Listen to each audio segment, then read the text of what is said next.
Hello, everyone. Did you read today's article, Cyberattacks Take Off as Airlines Struggle to Regain Trust? It covered the recent Qantas data breach, where hackers accessed personal information of around 6 million customers via a third-party customer service platform. The breach included names, emails, birth dates, and possibly travel records, and it came at a time when Qantas was already facing public criticism. The article also mentioned similar attacks on other airlines, and the 2023 SK Telecom data breach in South Korea, which affected 9 million users and raised urgent questions about corporate accountability. It's a reminder that cyber attacks damage not just systems, but trust. We'll now take the first step by reflecting on a few quiz questions. Let's take a closer look at today's story by checking your understanding with a short quiz. You can pause if you need more time to think. Ready? Let's get started. First question. How many Qantas customers were affected by the July 2025 data breach? A. Around 900,000. B. Around 3 million. C. Around 6 million. D. Around 9 million. Take a moment to think about it.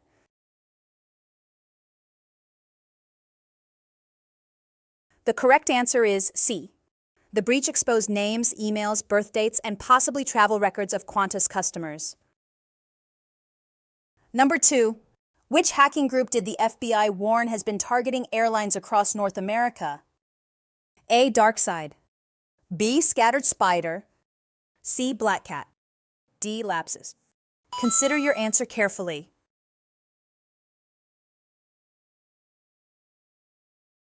The correct answer is B. While it's unclear if they were behind the Qantas attack, the group has targeted multiple airlines. Time for a quick true-false quiz. Number 3. The Qantas breach occurred during a period when the airline was trying to rebuild its brand image. Think about your response. The answer is true. The incident came at a sensitive time as Qantas was still recovering from public criticism over past controversies. Number 4. The 2023 SK Telecom breach affected fewer users than the Qantas breach. Reflect on your answer. The answer is false. The SK Telecom breach affected over 9 million users compared to Qantas's 6 million. Having explored the article through these questions, let's now engage in a discussion to delve deeper into the themes presented. Consider the following question and share your thoughts. Here is a question for you. What kind of penalties would make companies protect data more seriously? That's a pressing question. What's your opinion? I believe the penalties need to be significant enough to outweigh the cost of prevention. If fines are too small, large corporations may simply treat them as a cost of doing business. Penalties should be tied to the scale of the breach, with higher amounts for exposing sensitive data like financial information or travel records. Another effective approach could be holding executives personally accountable, through fines, suspensions, or even bans from leadership roles, so that responsibility doesn't just fall on the company name. We could also require companies to provide restitution directly to affected customers, such as paying for credit monitoring or identity theft protection for several years.